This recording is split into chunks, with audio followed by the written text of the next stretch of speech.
Scanning for audio.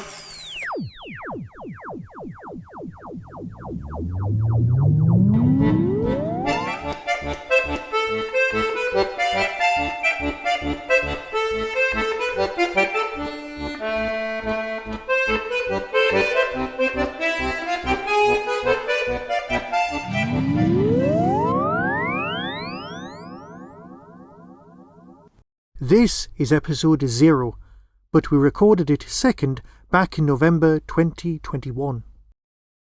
Hello and welcome to episode 0 of By Hook or By Crook, a prisoner podcast, with me, Luke Harrison, and...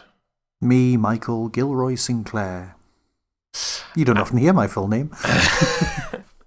So, by word of introduction, because we don't know how you've ended up listening to us, if you are a subscriber to the Tin Dog podcast or if you are a subscriber to the UFO cast, you should know who we are. But if you've happened to land upon just the prisoner episodes, you might not know who we are. So, by way of introduction, I am Luke. I have been podcasting now for, too many years. My main claim to fame is that I did a video, mostly video podcast called Tmudwup, the Minute Doctor Who podcast.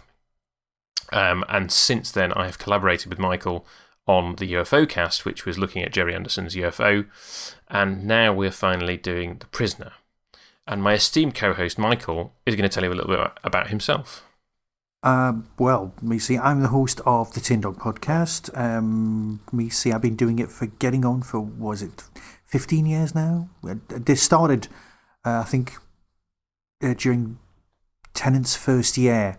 There's like 1,600 episodes. It's mainly Doctor Who, but it's basically whatever I fancy talking about. Recently, because Doctor Who's back on TV, I've given YouTube videos a go reasonable, not even acclaim. Some people have watched it, some people haven't. It's fine. There you go. So that's what I've been doing as well. Let me see. I also have written a few books and a few plays and that kind of thing. But basically, you probably know me from just talking rot about TV programs. I know considerably less than Luke about most things. But then again, most people know considerably less than Luke about most things to do with TV anyway. Originally, it was my idea. Hang on. Originally, it was my idea to do a prisoner podcast. And then I promptly panicked. Because I went, can we do The Prisoner? And people went, Luke went, yeah. And then we promptly didn't do anything about it for a year. And then some other people came along and did other prisoner podcasts, and we kind of did the UFO cast instead, which was great fun. It was. So now that the UFO cast's been and gone, where we talked about individual episodes, we thought we really, really should do the prisoner podcast at some point. So obviously the first thing we have to do is figure out what to call it. I came up with a massive list of all reasonably terrible names. And then eventually some friends of ours said, what about this one? So we went, yeah, why not? I think that's the truth. I think something like that. And for those of you keeping track, because we will give you some inside info as we go, this is the second episode that we've recorded, because we've already recorded episode 1, which is Arrival, which you will hear next week. This is episode 0, which is by way of an introduction. And we are going to be recording 1 episode per episode of The Prisoner, so 17. And we're probably going to do the Big Finish audio at the end at some point, if we get round to it. We are recording this at the end of November 2021. We are hoping that these episodes will be released at some point in 2022, but it just depends on how long it takes us to record them. And by way of making it more difficult, because with the UFO cast it was largely just us, so it was a case of scheduling us. This time we are inviting guests on for every episode. We have lined up most of those as we speak, and the format of the show is going to be a short interview with our guest about why they're a prisoner fan and how they came to it, and why they've chosen the particular episode they want to review, and then we're going to review each episode. obviously we're not going to be guests on our own podcast, so this episode is sort of an opportunity for us to interview each other, really, and talk about why we like The Prisoner and why we're going to be doing this over the next, well, however long it takes. several months. So, Michael, why are you a Prisoner fan, and how did you first encounter the show? Let me see. Well, next year I'm 50, which puts me at exactly the right age to have seen The Prisoner when it was repeated on Channel 4 during the early years. I distinctly remember my dad coming in and saying, you need to watch this. You'll really enjoy it and you'll hate the last episode. And my dad and me share quite a lot of TV likes, so I went, okay. Now, the first episode I ever saw was The Girl Who Was Death, which isn't really a very good example of The Prisoner in itself. But I promptly went away and sourced other episodes, and eventually we sort of saw them all in a variety of orders. But even that episode, which was more Avengers-y than anything else, really kind of grabbed me, and I was like, well, what is going on? And then, obviously, what is going on is the big question all the way through The Prisoner in general. That's what got me hooked. That's why I started. But I also shared a passion for it with my mate, Andy Barber, who's now dead. But he was the best man at my wedding. I was my best mate for years. And we used to watch The Prisoner and admittedly take the mick out of it. But also, we loved it in the way that kind of we love Doctor Who, because it isn't like any other TV programme. And it definitely isn't like anything that had gone before. Things have come after it that have got echoes of The Prisoner, and I'm sure we'll cover those as we go. But this was something that just felt different. And even now, when you watch it back, it feels fast-paced, really well edited, tremendously well shot, and it just works. So that's kind of The Prisoner for me. But how did you come across it for the first time? Well, so I'm slightly more than a decade younger than you. Yes, I know. So, no, I mean, this just to kind of sort of bring the generational element into it. So, yeah. So my father, who will be he is going to be a guest on Do Not Forsake Me, Oh My Darling. So you'll get his take on this much later in the series. He was a teenager when The Prisoner was first on, so he watched it first time round. And when we were kids, there were a couple of things that my dad introduced us to, one of which was Thunderbirds. When Thunderbirds was repeated in the early 90s, there was a trailer, and my dad was like, kids, you've got to watch this. And so we did, and we were hooked on all the Jerry Anderson shows.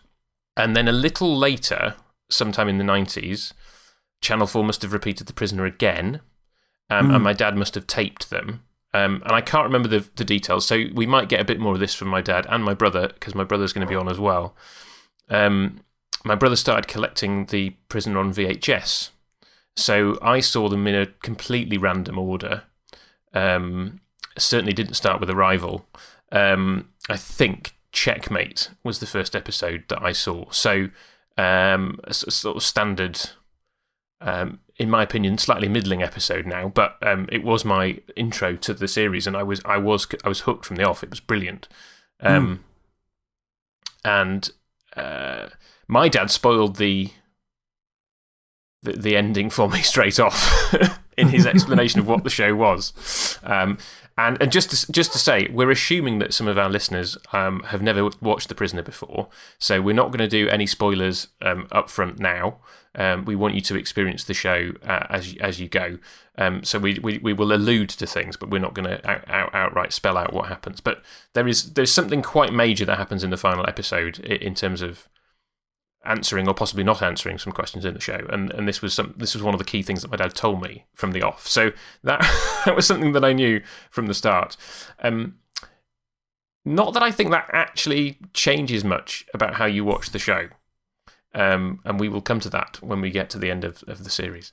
Well, we will, but that was definitely one of the questions I needed to ask you, which was basically, does the ending spoil The Prisoner, or does it make it more intriguing for you? I think the ending is largely irrelevant to my enjoyment of the show. because it is so bonkers and open to interpretation that you can come away from the final episode Fallout and think any number of things about what has actually happened. Mm. And we'll come to this obviously. slightly later in this episode. But broadly speaking, you can watch. In fact, let's do it now. Let's talk about episode orders. Let's talk about episode orders now. So, you have to start with Arrival, which is the first episode, which you will hear us talk about next week, and then you have to end with Once Upon a Time and Fallout. Those two episodes finish the show, for better or worse. But you can largely watch the rest in any order, I would say. Would you agree with that? You can. Historically speaking, I've always watched the second last one before the last one. Yeah. Just because that's the way I experienced it first and didn't realise, because they do join. Yes, they do. In a way, they do join, but also in original production order, there was a big gap between the two. There was.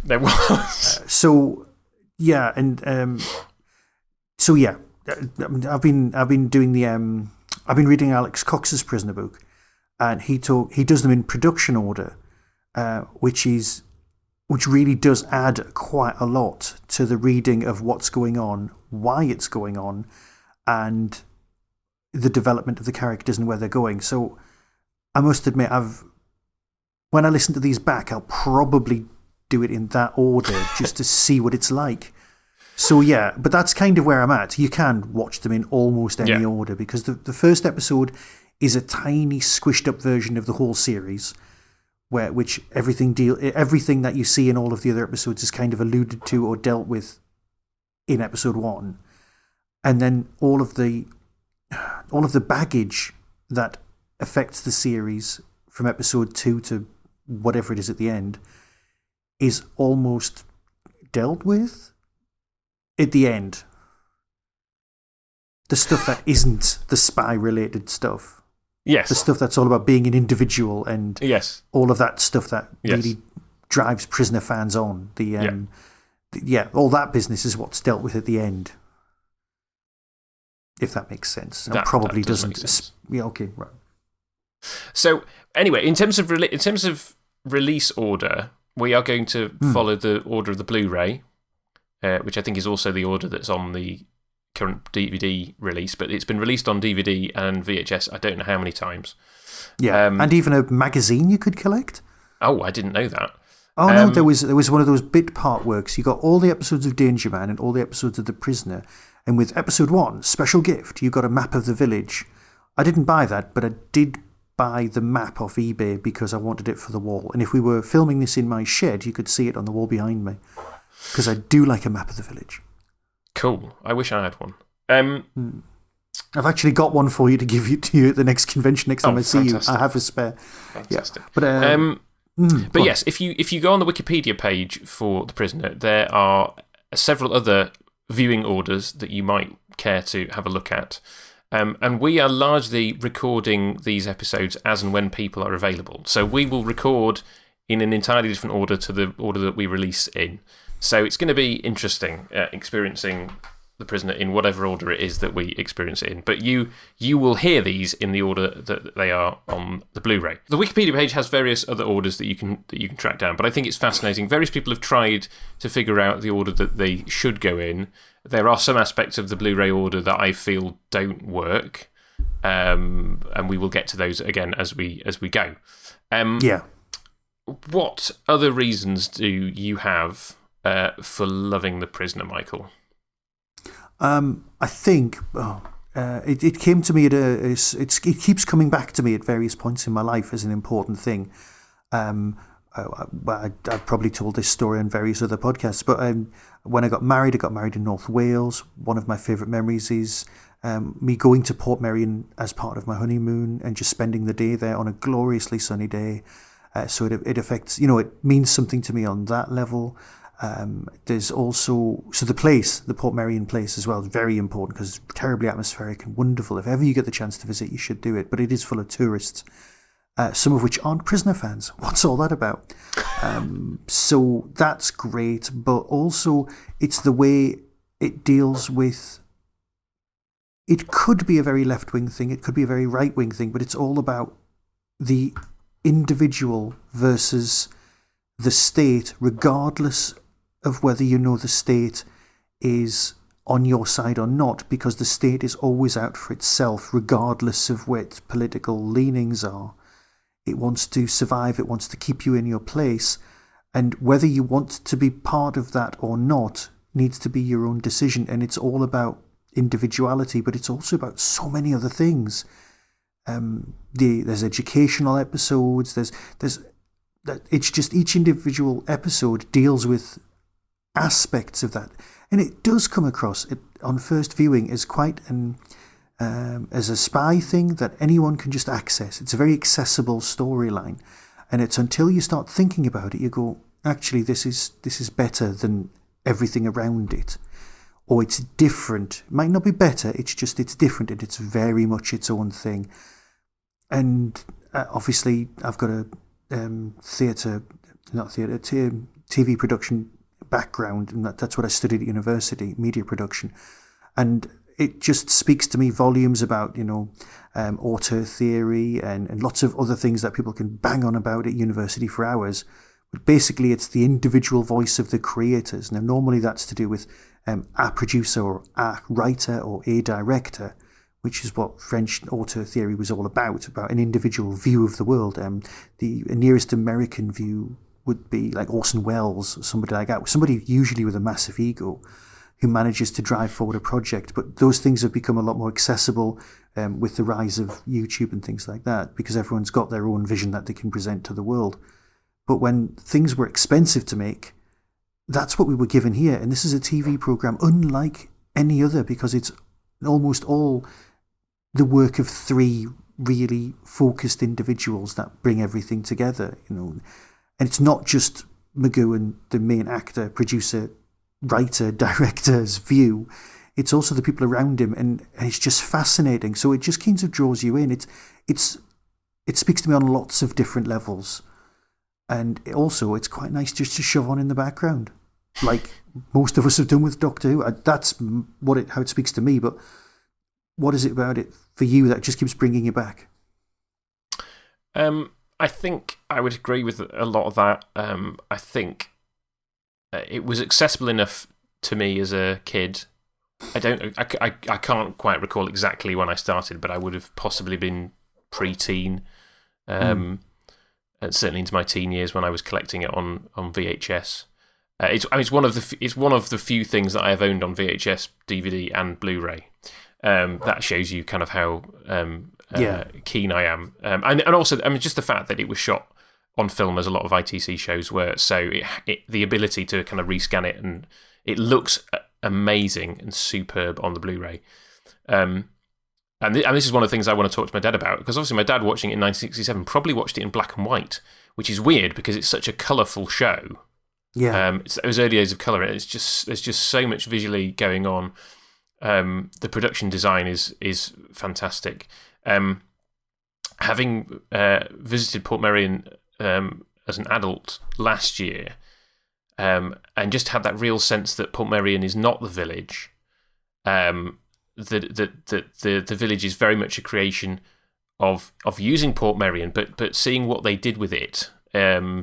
It's so clever how they made what is actually quite a pleasant place to be if you go there as a tourist into something so sinister.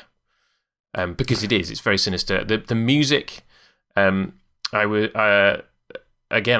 bought Prisoner music a couple of times over the years. They released 3 CDs back in the early 2000s of various bits of music from the series. Then they did another release about 10 years later. I believe they've done another one since then for the 60th anniversary. No, 60th anniversary? 50th anniversary. No, 60th anniversary. There was a 50th. No, 60s. Yes, no, we haven't got to the 60th anniversary yet. 50th anniversary, which I haven't bought because I was like, well, that's probably buying the same music over and again. But I love the music. I love the fact that they had 3 cracks at getting the theme tune right.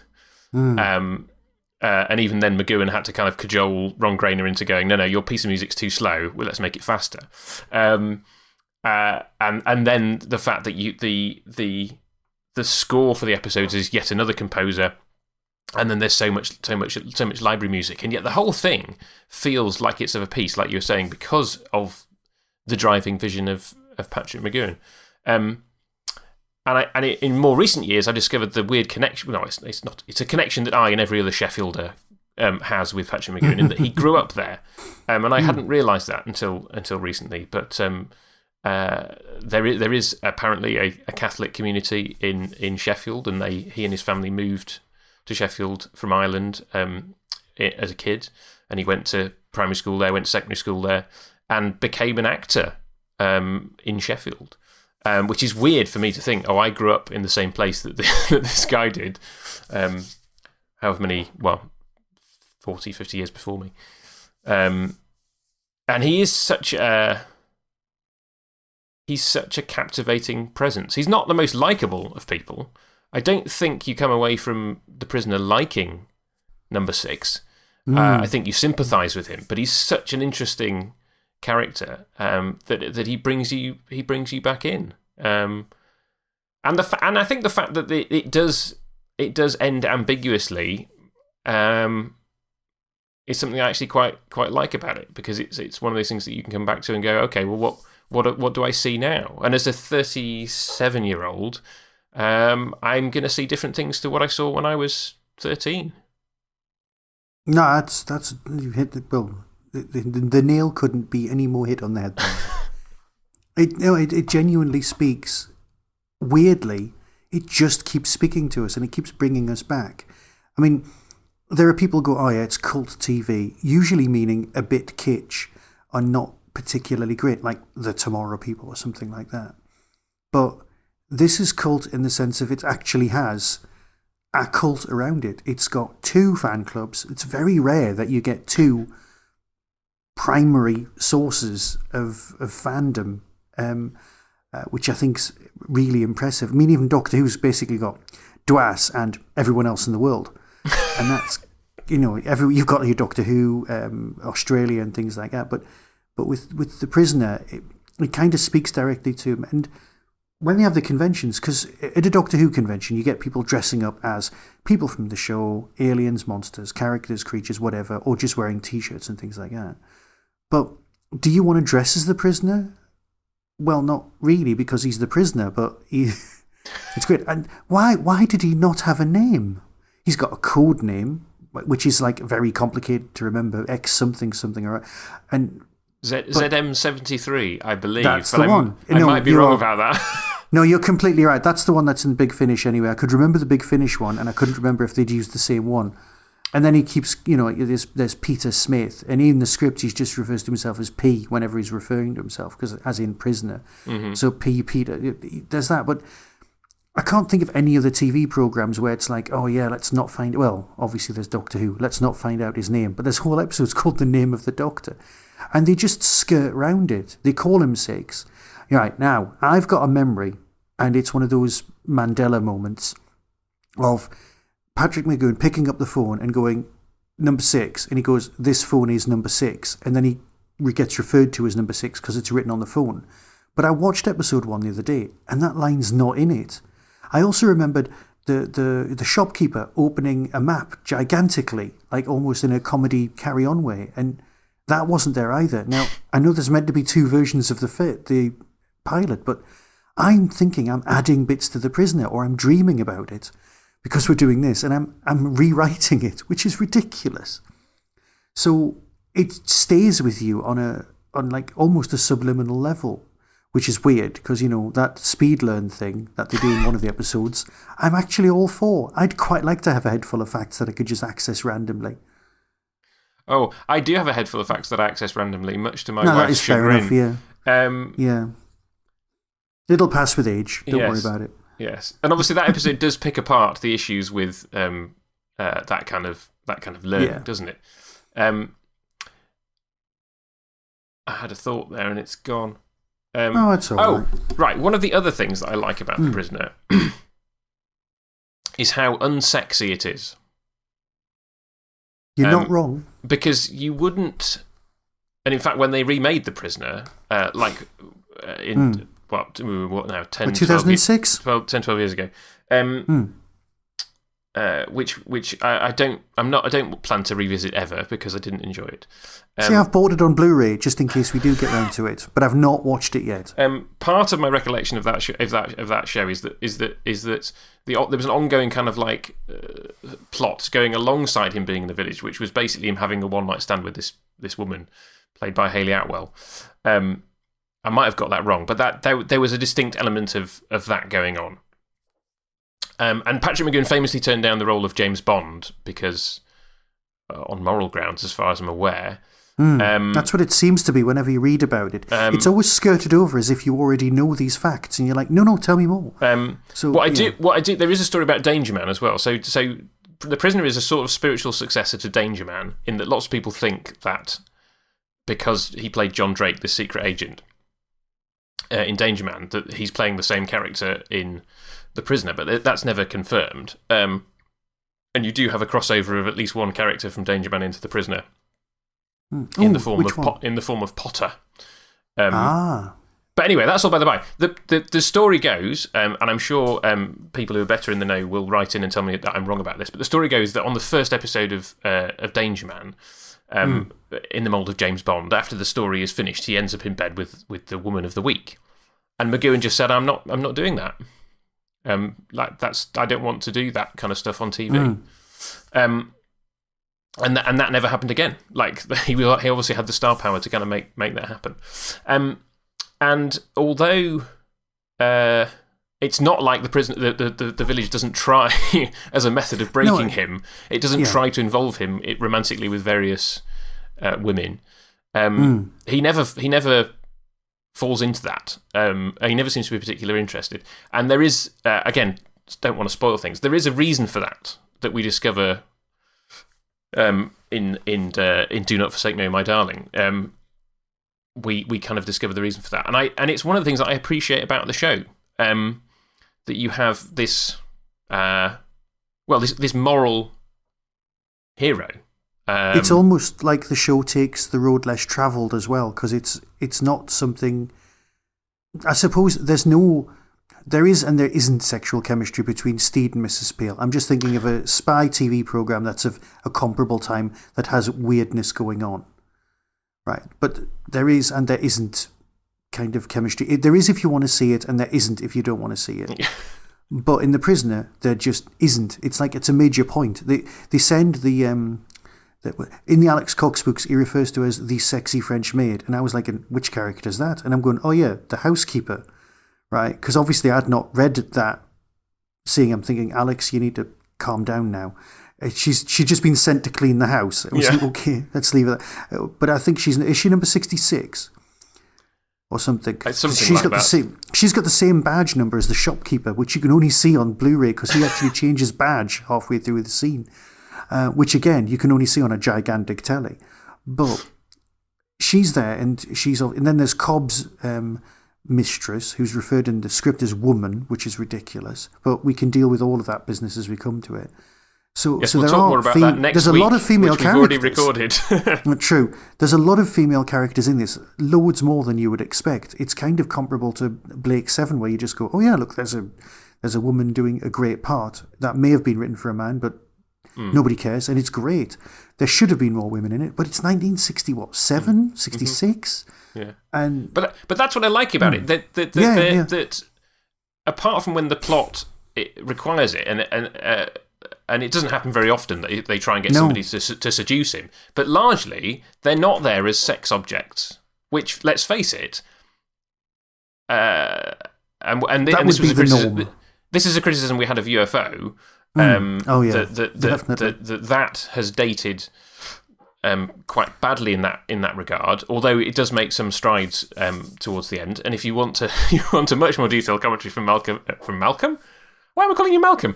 If you want a much more detailed commentary from Michael and I, there are 26 episodes of the UFO cast for you to wade through. But it's one of those things that I really appreciate about it. And there are women who play number two. So you have episodes where he's playing off his adversary is a woman, and So in that sense, it's a show that I really enjoy from that perspective. And I suspect there's a decent dose of the Catholicism that he grew up with that informs that. Although equally, I've read that the Prisoner is equally him railing against the strictures of Catholicism, which to be fair, is the best way. It's the best illustration of a true Catholic, someone who's railing against being a Catholic. Yeah. So that's what I like about it. And he's just this enigmatic personality at the centre of it, but so many other creative people involved in terms of writing and the music we've already kind of touched upon. Yeah, but it's shot so well. Again, getting back to the Alex Cox book, he does keep saying that various directors were pedestrian and run of the mill. Like one of them is only known for directing the live action sequences of like Jason and the Argonauts, and you're like, hang on, I love Jason and the Argonauts. What are you talking about?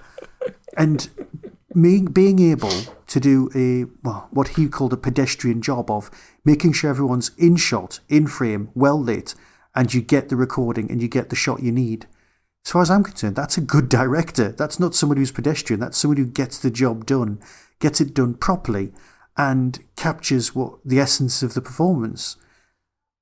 So I had issues with that particular aspect of it, of Alex Cox's reading of The Prisoner, because I just really, really like the way a lot of it's shot. There's also extra.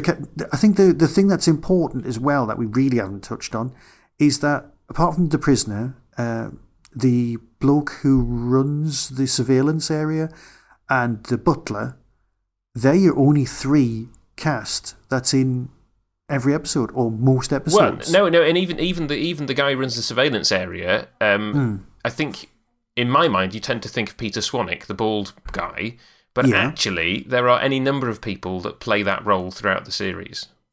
Right. My reading of that was that they were on different shifts, but yeah, you're right. Well, yeah, no, I think that's probably true because again they come back. But yeah, there's plenty of episodes that he's not in and that someone else is playing the supervisor role.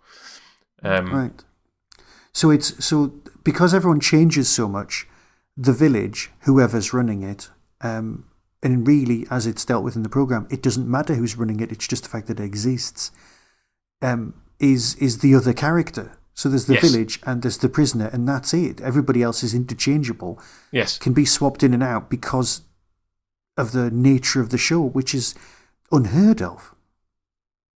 Yeah. Well, I mean, yes, it's testament to that central performance that he's the thing that you keep coming back for. So perhaps even when we look at it, we think, oh yeah, it's fine. We'll come back to it. But you do, it calls you back every few years. You go, you know what, I'll just watch The Prisoner again. And you might not watch every episode, but you'll watch a couple and you'll go, yeah, it was as good as I remember. Yeah. There's not a lot of TV shows can do that. Yeah, yeah. And I think it's worth being honest, though, that there are episodes that we both dislike. Yes. I think that's true to say. There are some that are a bit duff. And sacrilege though this may be, I tend to enjoy the ones that Patrick McGoohan himself wrote somewhat less than a lot of the other ones. Yeah, no, that's fair enough. And also I didn't realise until much later how many different pseudonyms he has for writing and directing. Oh yeah. The various episodes. I guess to perhaps get away with the fact that so much of it is him. Well, he didn't want it to look like an ego trip. Yeah. Despite it being an ego trip. Yeah. Now, I have one big question, which we no doubt we'll get to. But do you know why Alexis Canna has his name in a box on all the credits that he appears on? No, but hang on. Is it similar? Because that used to happen on film posters as well. It's probably a contractual thing because... Well, it probably is, but... Some people have got... was it and before their name? So that they always come last on the credits and it's and whatever. And it's certain actors or performers or directors and it's always and such and such. If you look at old posters and the opening credits of films, I think it was always and Gene Hackman. Yes, basically, if you've got the lead actor who comes first or actress who comes first, and then the kind of famous supporting artists go with and at the end of the list, and everybody else who's less important just gets bunged in the middle. But Alexis Cantor's name in a box, I have no idea, because it's the other thing I'm familiar with him from is UFO, and he doesn't get any special treatment on UFO. So I've always wondered, why is his name in a box? No doubt we will try and investigate this. By the time we get to Living in Harmony, and he's briefly in The Girl Who Was Death and Fallout, we will perhaps solve the mystery of why his name's in a box. Are there any other questions that you have about The Prisoner that you hope to answer this time round? You know what? I think I'm just in it for the ride, really. I've built this podcast up to such a big thing in my head because it's been banging around in my head going, I want to do a great job of it. I want to know what we're talking about. I want to know all the characters, the actors. I don't just want to be floundering like I did in some episodes of UFO where I'm going, oh, that person was in such and such. And it became such a big stone in my head that I was kind of dancing around it and not getting on with it. And I think I wasn't even going to enjoy it, but I need to let all that go and just chat about the episode that's in front of me and enjoy it again, because that's what it's for. So that's what I'm looking forward to when we do this, because deep down it's just a TV show and it's something I know I like, and I don't like them all, but I like some of them and I'm up for the chat. So that's where I'm at. No, I think it's a great place to be. And I think it's part of the reason why I certainly wanted to get guests on, so that it's not just the two of us chatting, but that we get, hopefully, if there's an episode which we don't particularly enjoy, or one of us doesn't particularly enjoy, you've at least got a guest advocating for why it's good. At least I'm assuming that. I mean, some people may well have chosen to come up for an episode to talk about it because they want to talk about it. And they just want to rant. And they want to rant about it. I don't know. We will find out. We will. We've got an interesting roster of guests coming up. Very much looking forward to talking to each of them. And as we said, we've already recorded next week's episode, so we know how that conversation went. And that was a lot of fun.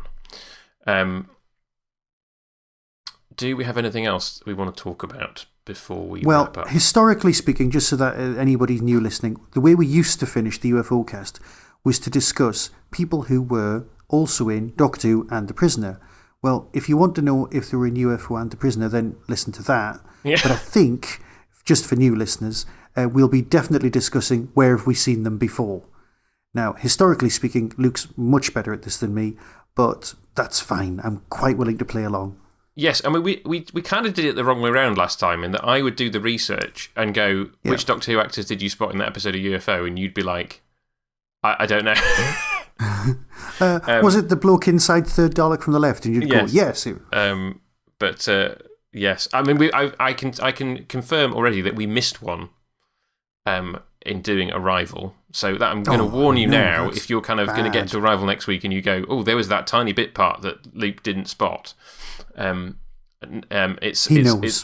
I know, and I will rectify that mistake when we do the following week, because he's also in that. Because there are various kind of tiny, small parts that crop up again.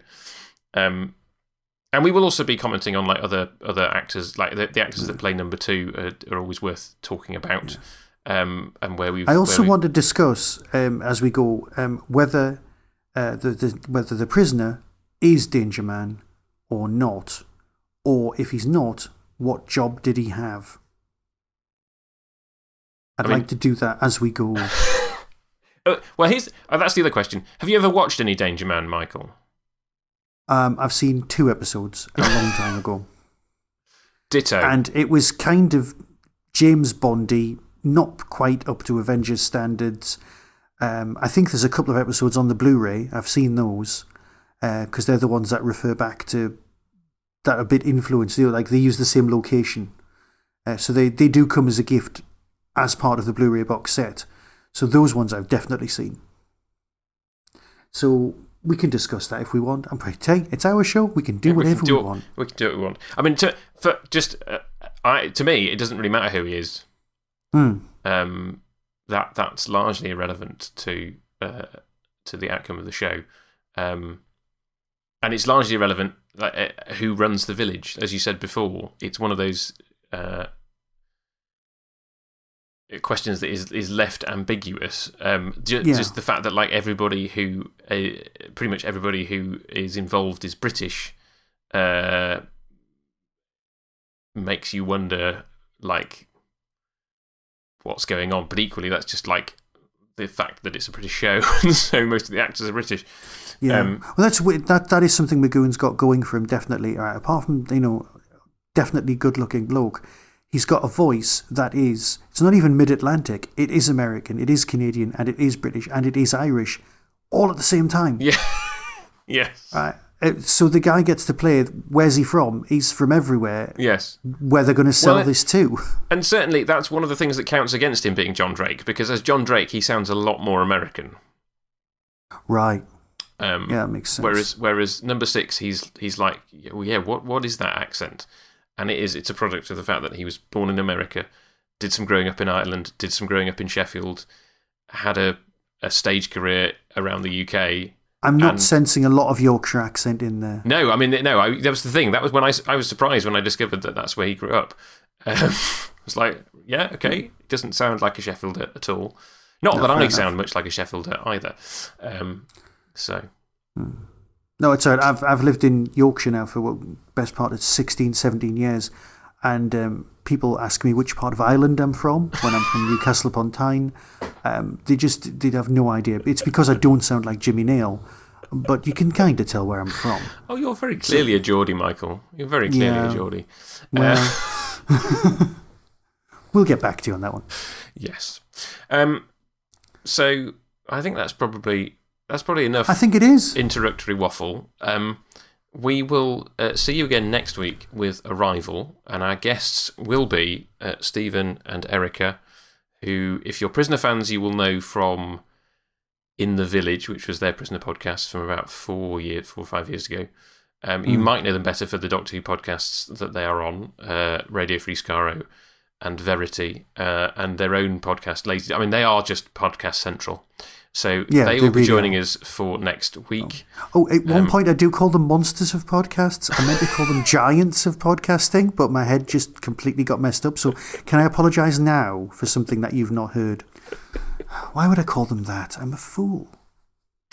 But yes, do please comment wherever you are hearing this, whether you're listening to it on YouTube, whether you're listening to it on your favourite podcast app.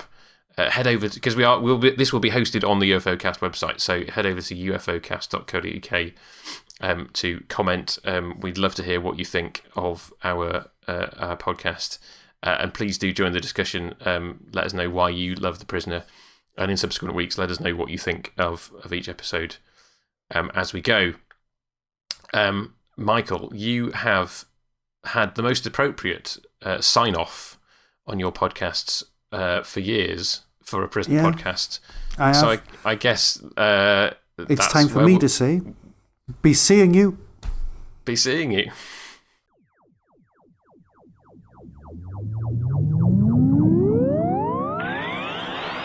That was the Tin Dog Podcast. Everything discussed is the intellectual property of others. No infringement is intended. For early access to reviews, follow the show on YouTube or Twitter @Tin Dog Podcast. To contact the show, email tin-dog@hotmail.co.uk. The Tin Dog Podcast is a founder member of the Doctor Who Podcast Alliance.